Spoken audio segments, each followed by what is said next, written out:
Listo,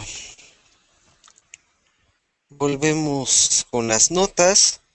Espero que ahora sí sea la parte final. Sexenio de Calderón, voto por voto, al cadáver por cadáver. Sexenio de Calderón, del voto por voto al cadáver por cadáver.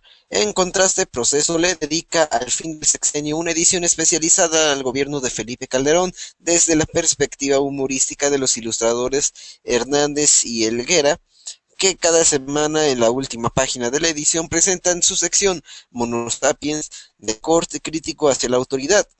Esta publicación es como unas ganas de decirle a Calderón que si este no hubiera sido un sexenio de sangre, hubiera sido de risa. Los monosapiens mezclan una cosa y la otra y es otra manera de decirle adiós a Calderón, afirmó Proceso. No hay ni habrá censura para los periodistas, y tiene aquí en una tumba de un periodista, obviamente. Este, Descontarán a Mancera 5 días de su salario por viaje a Europa. Esto supuestamente es para pagar su viaje, pero quién sabe. El titular de la Secretaría de Gobierno del Distrito Federal, Héctor Serrano, informó que serán descontados 5 días de sus percepciones al jefe de gobierno capitalino, Miguel Ángel Mancera Espinosa, durante los cuales realizó un viaje a Europa. Detalló que la Oficialía Mayor local ya se encuentran con el documento que acredita este descuento para el mandatario local, así como para los colaboradores que lo acompañaron en este viaje a Roma y a España. Asimismo, enfatizó que si se contaba con una invitación para la misa de inicio del pontificado del Papa Francisco, aunque no precisó si fue realizada por autoridades eclesiásticas del país o directamente desde el Vaticano. Y tenemos aquí Rafita. Así es, somos millones con pensamiento del muchacho cabrón. No murió, se multiplicó. Ahora somos millones de Chávez. Eso es lo que están pintando en este muro. Que hasta eso yo creo que está un poquito editada esta imagen, pero no lo sé. Tendría que hacerle un análisis un poquito más detallado. Puede que sí, puede que no lo esté. Más probablemente que no, pero por un momento llegué a pensar que no lo estaba. Pero bueno, lo siguiente es un gasto. Y dice aquí, de cuando acá las inmobiliarias venden bolsas de plástico. El gobierno federal, a través de la IEPSA, perdón, le compra a una empresa inmobiliaria 19 mil, no, 19.743.563 pesos en bolsas de plástico ecológicas para la Secretaría de Salud del gobierno poblano. O sea, ¿cómo por qué? No le entendí siquiera por qué razón lo comprarán, no tengo la más remota idea, pero bueno, ya dejen de criticarnos, que no ven que robar también cansa. Recuerden que el cambio está en ustedes, pónganse a trabajar, que por cierto, sacaron el dato, en México somos uno de los países que más trabaja.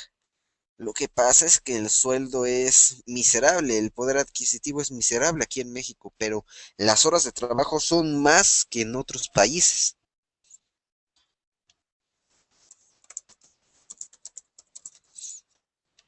Pero bueno, del Face de Rafita, jóvenes mexicanos informan sobre la revolución bolivariana. Vamos a ver, es este video si no me equivoco. Vamos a ver de qué se trata. A ver.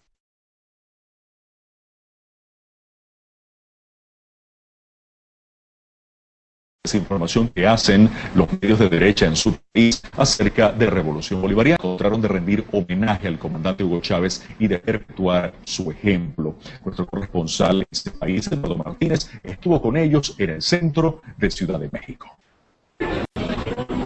Es la calle de Madero, la más concurrida no solo del centro histórico de la capital mexicana, sino también del país.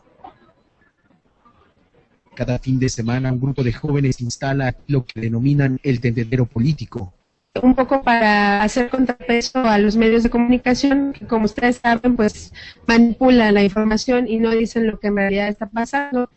Esos mismos medios de comunicación aseguran han mentido sobre la realidad que vive hoy por hoy América Latina y en especial sobre la revolución bolivariana emprendida por Hugo Chávez. Yo creo que en Venezuela y en los demás países que son bolivarianos y que tienen gobiernos de izquierda, han habido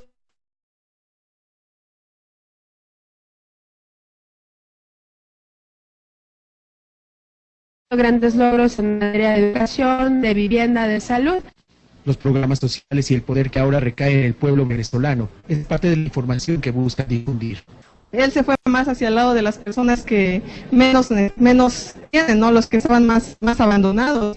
En apoyo a estudiantes, por ejemplo, ¿no? Que consiguen con mucha facilidad becas para ir al extranjero, cosa que pues, difícilmente en algunos otros países de gobiernos de derecha.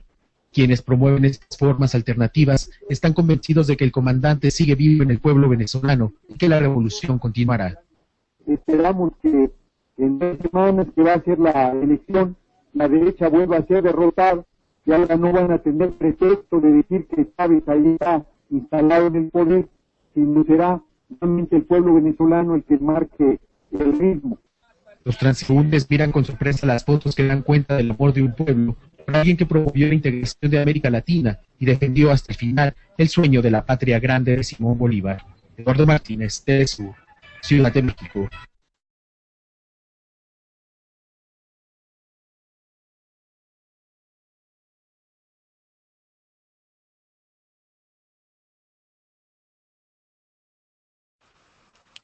Esto de aquí dice, otro del Face de Rafita, dice, gobierno de Peña Nieto marcado por la división.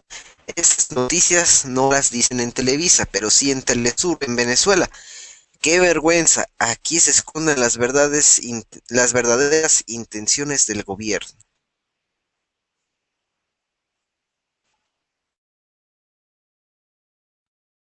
Vamos a México. El inicio del sexenio del presidente Enrique Peña Nieto continúa marcado por la división social en relación a la gestión del mandatario, mientras partidos en la oposición advierten de los efectos que podría causar en la población futuras medidas del gobierno del Partido Revolucionario Institucional. En este escenario, la ola de violencia e inseguridad continúa. Más información con nuestro corresponsal Jorge Fita. Transcurrido el primer trimestre del gobierno encabezado por Enrique Peña Nieto, la opinión pública en México se muestra dividida. Sí necesitamos que se nos cumpla todo lo que se nos dijo, que mejorar la situación, que todo el dinero que se recaba, que ya le toque algo a la clase pobre. No llenan ahora sí que el requisito que el mexicano requiere, porque a principio de que este señor llega a la presidencia de un fraude electoral, nos imponen ya metiendo la reforma laboral. Peña Nieto ganó los comicios de 2012 con el 38.15% de los votos y como en diciembre pasado cuando asumió la presidencia reiteró las promesas realizadas durante la campaña electoral. No venimos solo a administrar, sino realmente a transformar. Por su parte, los partidos en la oposición cuestionan las medidas que, según ellos, impulsa el nuevo gobierno del Partido Revolucionario Institucional, el PRI. Ya han dicho públicamente su intención de estas reformas estructurales: privatizar Pemex y, lo más grave, cobrar el IVA por la comida y los medicamentos. Y aunque estos temas son objeto de polémica en las calles y en los medios, hay miles de mexicanos que, como Lucía Vacas, tienen otras preocupaciones. Buscan a sus familiares desesperadamente. En este caminar, mi esposo y yo hemos encontrado a muchos desaparecidos en esa zona donde mi hijo desapareció. ¿Por qué no han hecho una investigación? No se investiga. Las estadísticas muestran que la ola de violencia vinculada al narcotráfico ha continuado incluso después del cambio de poder. Y es que, como señalan numerosos analistas, para esta administración la mayor herencia del anterior gobierno es la conocida como guerra contra el narcotráfico, que ha dejado hasta el momento aproximadamente 100.000 muertes y al menos 30.000 desaparecidos. Jorge Fita, Telesur, Ciudad de México.